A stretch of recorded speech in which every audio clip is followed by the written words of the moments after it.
And welcome back to our beautiful platform wizard study. So आज हमारा part number 15 matrices का चल रहा है। ठीक है, आज हम पढ़ेंगे, क्या पढ़ेंगे? Properties of multiplication of matrices. देखिए, मल्टीप्लिकेशन ऑफ मैट्रिसेस मैंने आपको लेक्चर नंबर 14 में कराया है, एडिशन ऑफ मैट्रिक्स मैंने लेक्चर नंबर 13 में कराया है। आज कुछ प्रॉपर्टीज की बात करेंगे जो मल्टीप्लिकेशन पे ही लागू होंगी। ठीक है, अब वो प्रॉपर्टी है क्या? 3 प्रॉपर्टी है, बहुत ही ज्यादा इंपॉर्टेंट प्रॉपर्टी है। ठीक है, ऐसा नहीं है इन प्रॉपर्टी को अगर आप नहीं आएंगे तो आप सॉल्व नहीं कर सकते। मैंने इन प्रॉपर्टी को पढ़ा ही नहीं था जब मैं अपनी क्लास में था, तो मैंने इन प्रॉपर्टीज को पढ़ा ही नहीं था। मैंने सीधा क्वेश्चन सॉल्विंग पे ध्यान दिया था।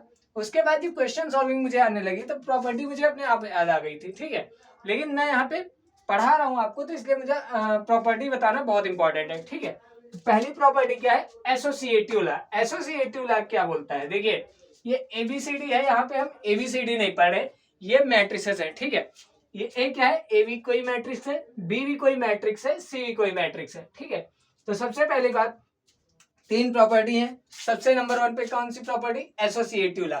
अब ये एसोसिएटिव लॉ क्या बोलता है? एसोसिएटिव लॉ क्या बोलता है? ये बोलता है कोई एक मैट्रिक्स ए है, दूसरी मैट्रिक्स बी है और तीसरी मैट्रिक्स क्या है? सी है। अगर हम ए का बी से मल्टीप्लाई कराएं, अगर हम ए और बी पहली 2 मैट्रिक्स को मल्टीप्लाई कराएं, जो भी उसका रिजल्ट आए उसको अगर हम सी से मल्टीप्लाई कराएं तो किसके इक्वल होगा? उन दोनों मैट्रिक्स के इक्वल होगा।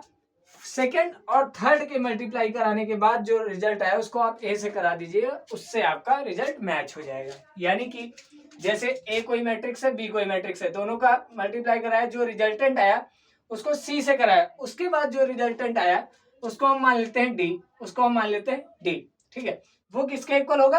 वो होगा मैट्रिक्स सेकंड और थर्ड, यानी कि बी और सी का मल्टीप्लाई कराएं, फिर उसका मल्टीप्लाई किससे करा दे? ए के साथ, तो वो भी डी के इक्वल होगा। ठीक है, कुछ नहीं है, बस प्रॉपर्टी के नाम पे थोड़ा बहुत आपको बहकाया जा रहा है। क्वेश्चन करेंगे तो कोई प्रॉब्लम नहीं होगी, बस लिखा था तो मैं भी आपको बता रहा हूँ। ठीक है, बस एक प्रॉपर्टी होती है तो आपको प्रॉपर्टी पढ़ लेनी है।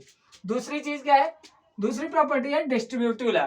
डिस्ट्रीब्यूटिव लॉ क्या होता है? डिस्ट्रीब्यूटिव लॉ से ही आप समझ रहे हो, डिस्ट्रीब्यूट का सेंस निकल के आ रहा है, डिस्ट्रीब्यूट का। ठीक है, तो जैसे ए एक मैट्रिक्स है और बी भी मैट्रिक्स है, सी भी मैट्रिक्स है।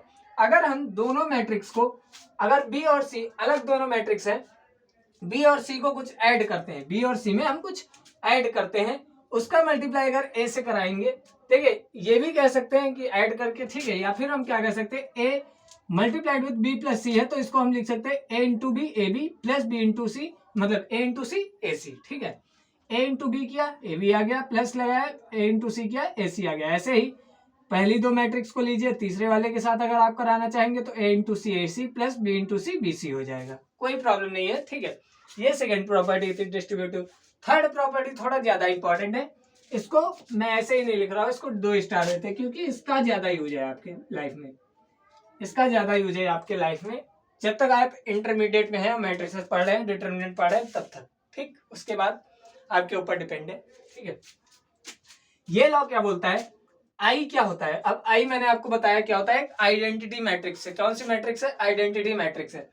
आइडेंटिटी मैट्रिक्स का किसी भी मैट्रिक्स के साथ जब हम मल्टीप्लाई कराएंगे तो मैट्रिक्स जो आपकी ऑलरेडी मेन मैट्रिक्स होगी, आइडेंटिटी को छोड़ के जो मैट्रिक्स ए बी सी होगी वही मैट्रिक्स निकल के आएगी। जैसे आइडेंटिटी मैट्रिक्स का मैट्रिक्स ए के साथ मल्टीप्लाई कराएंगे या फिर मैट्रिक्स ए का आइडेंटिटी मैट्रिक्स के साथ मल्टीप्लाई कराएंगे तो कोई भी रिजल्ट नहीं आने वाला है, कोई भी रिजल्ट पे आपके फर्क नहीं पड़ेगा। ठीक है, कांस्टेंट रहेगी आपकी मैट्रिक्स ए, कांस्टेंट रहेगी मैट्रिक्स ए, यानी कि मैट्रिक्स ए में कोई चेंज नहीं होगा। 3 प्रॉपर्टी थी, एसोसिएटिव लॉ, डिस्ट्रीब्यूटिव लॉ और existence of multiplicative identity, identity law बोल सकते हैं। ठीक है, तीनों पढ़ ली, कैसा लगा जरूर बताइएगा। पढ़ने वाला इसमें कुछ था ही नहीं, क्वेश्चन करेंगे तब आपको समझ में आएगा। अब अगली क्लास से हम एक्सरसाइज पे आ जाएंगे, मिलते हैं अगले क्लास से, तब तक के लिए अपना ध्यान रखिएगा। जय श्री राम।